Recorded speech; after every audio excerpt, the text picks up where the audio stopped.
I always told everybody I was born with a birth defect. It is what it is, and you move on. And that's why I want to tell my story is to be yourself, to believe in yourself, even though you got a handicap, to live your dream.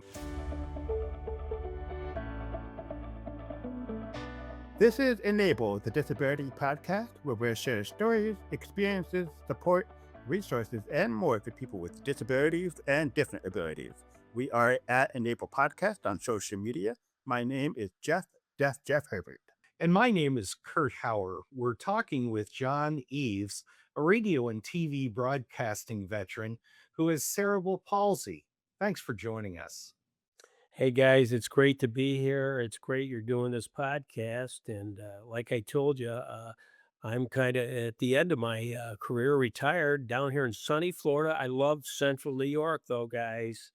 And but my wife and I are down here. We're going to have our grandkids down, and I just wanted to, reach out and talk to people about you got to play the cards you're dealt. Yeah.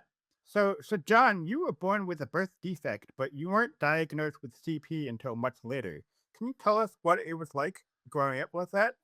Yeah, it was at least for me. Nobody, I remember as a really youngster, seeing some doctors and stuff, but not much memory of it.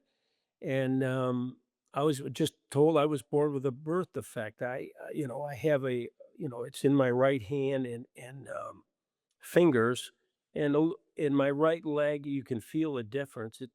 And but I don't have a limp, and I even buy the same size shoes. It's about a size smaller, but um, I grew up like that, and my parents were wonderful. I just basically. Hey, this is who I am, and it wasn't until I'm going to jump around a lot, guys. That's what I do. Till last summer when I had a bunch of seizures that I saw a neurologist finally, and nobody had ever said to me. Maybe they told my parents, but they hadn't told me. Maybe I wish I'd talked a little bit. But it was always in the past. You look forward. You keep moving. You are who you are. Like I said, the cards you're dealt. Play the best hand you can with what you've got. And I I was told I had cerebral palsy. It never really been told to me like that. And so you know, I growing up, I'm sure you guys have listened and listened to some of your other podcasts. I tried to hide it a lot. You know what I mean? You go back on my television, I hold a pen in my right hand. Um, it was you had to know me pretty good. I would definitely say Jeff and Kurt. And the neurologist said too. It's at best moderate. I mean, worse moderate, light cerebral palsy. You know what I mean? I don't have great dexterity in my hand here or strength, but I have some pretty good grip strength. I do a lot of exercising there, and I don't want to dwell on me so much. I really want to talk about the people that do have disabilities and that you can live your dream or set goals. But like everybody, I had some difficult periods in my life, and you try to terminate. I got held back in third grade. And then the big deal was in ninth grade. I got cut from the basketball team, so I took up skiing.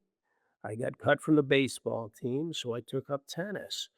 And like I say, with my disability, it didn't get talked about a lot. My parents just, I wish I talked to them more, just mainstream me. And I hope not to get too emotional, but the only thing they would let me do is play football, and probably that's a good thing. That's a whole nother topic for down the road with the concussion issues and stuff.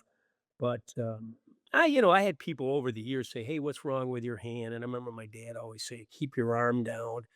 But, basically, I just really, did what I wanted to do. I kinda got talked out of trying to be a sportscaster, which I really wanted to be. You won't get a job," or nothing with you got a handicap, but, you gotta work weekends and The skiing, that led me to, Colorado. I guess I'm telling you my whole story because I saw it, but, I started working at a new, radio station in Vail, of all places, KVMT, and that's how I got into radio. Like you, I have a similar experience, John. I have ankylosing spondylitis. And for a long time, there was some debate about what kind of arthritis I had or what was wrong with me. And I, like you, I tried to hide it. It wasn't until I started to get older that the symptoms became more prevalent and people started to notice. But I'm curious, over this journey, what led the neurologist to say, "Hey, you might have CP." What kind of testing did they do? How did he diagnose you? It was a she, and she was Or great. she? Okay. Um, uh, it was very obvious to her. I mean, she asked me some questions. She didn't even run any tests, Kurt. When I talked to her, there's something else it could have been, but when I mentioned my leg, she said absolutely, and they had to fill out the reports because I lost my driver's license for 6 months, and she said it's cerebral palsy, but it's a mild a mild case. And again, here I am all these years later. I don't know if my parent, I always told everybody, guys, that I was born with a birth defect. It is what it is, you know, and, uh, and you move on. And that's why I want to tell my story is to, I was, you know, just wanted to be one of the regular guys. And that's what people with disabilities can do too. I mean, it's kind of ironic. I'm really gonna change the subject on you here, but last night I was reading the news and I see where, Jason Benetti just got named the play-by-play guy for Sunday Night Baseball on NBC, and I've met him just a couple of times. Beth Mullins, will talk about her, had me be one of her speakers at an SU event, and, Jason has severe cerebral palsy. I don't know if you know his story. I hope you guys will get him on. A great honor for him. He's a great play-by-play guy to get this honor. So I think it's amazing that people can, in this day and age, especially, enable themselves to move on and live their dreams. Yeah. I really liked you talking about sports and some of the challenges you had growing up.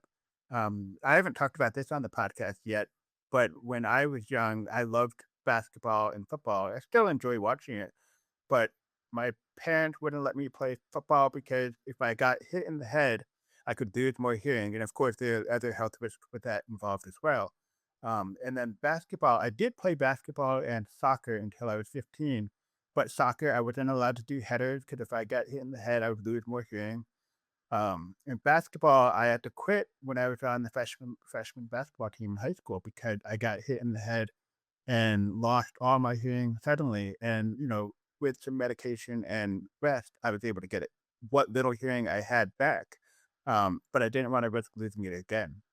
Because I loved music and I loved radio and I loved, so many other things and wanted to preserve it. So that was something that was tough for me to give up. And I really like that you pivoted from some of the sports that you're interested in to tennis and skiing. No, no, it's pickleball.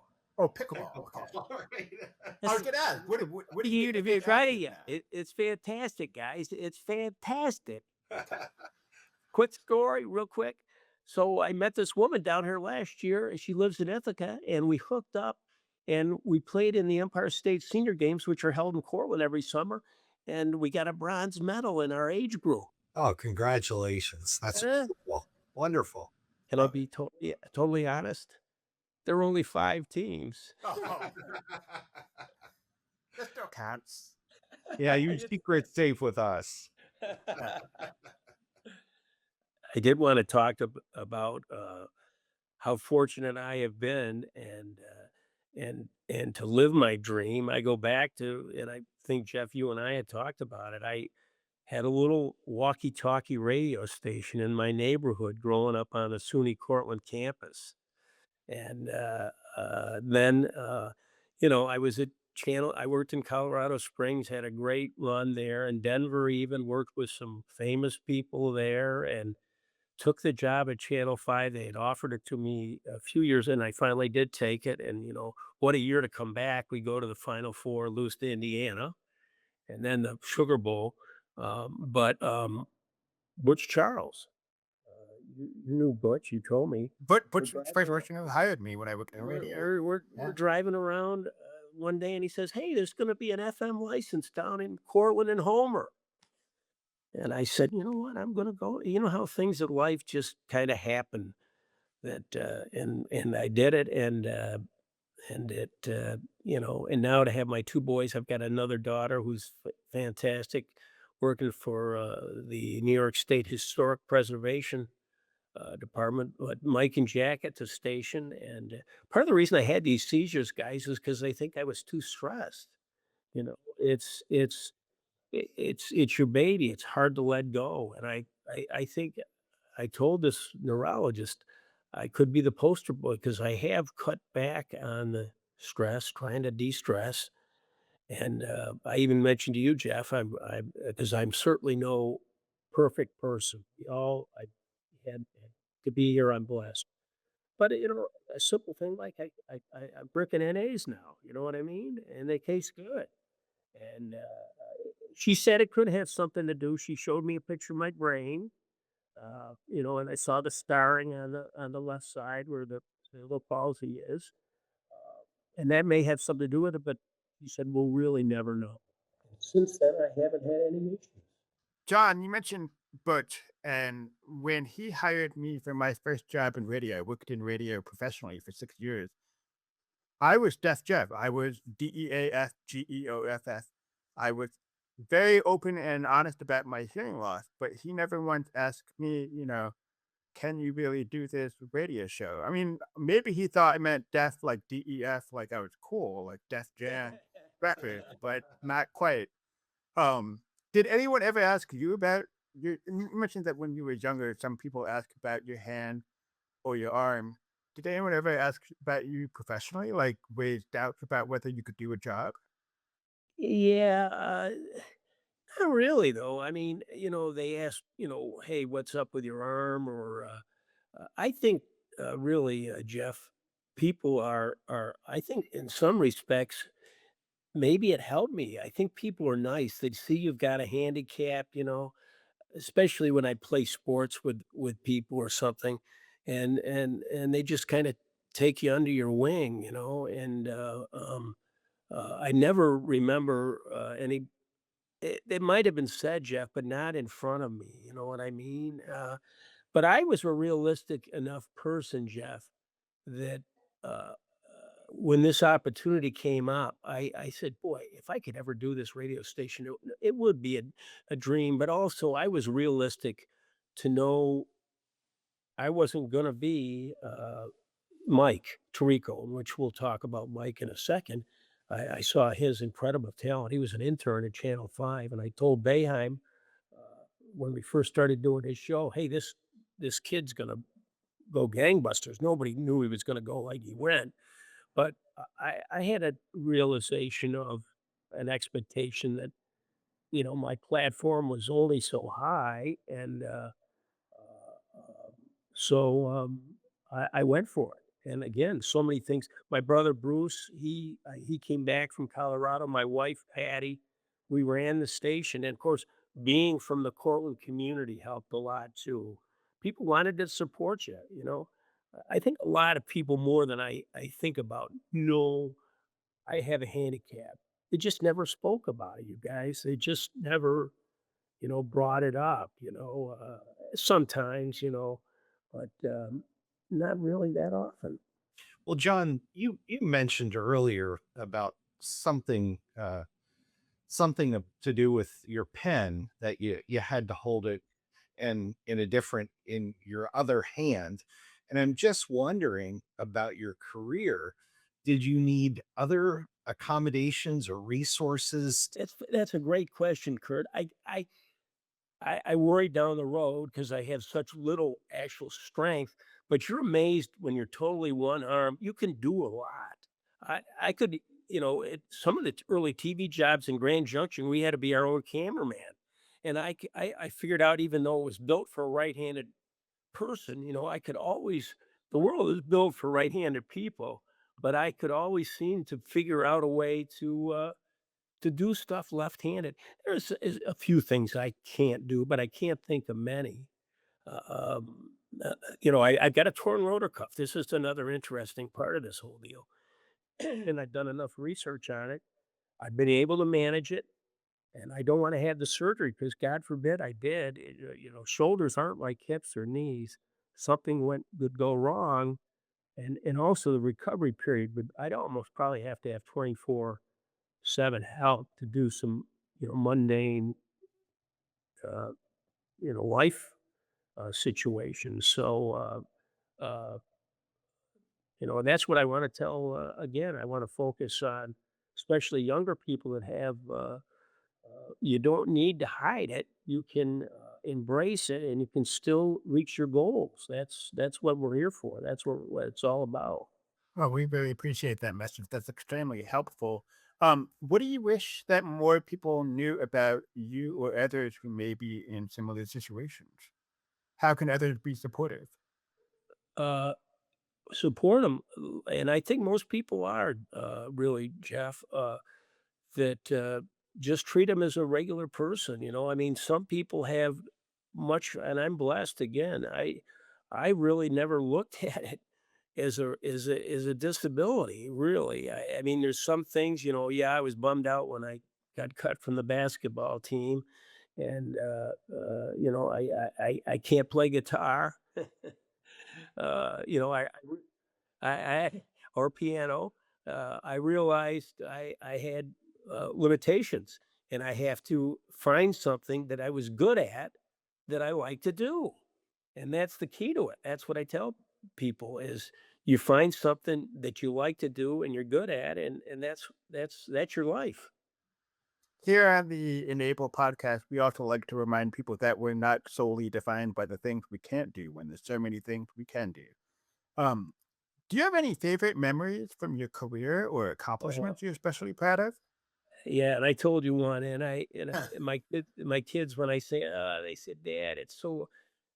To me, it's incredible, and I hope Kurt hasn't heard this, but here I was, the news director in Vail, Colorado, in 1976, and he had lost the election to Jimmy Carter, Gerald Ford, and Mutual Radio, long gone. He needed a White House correspondent for the president who was going to leave office, so they asked me to be the press secretary, and I went up to the press reporter for Mutual Radio.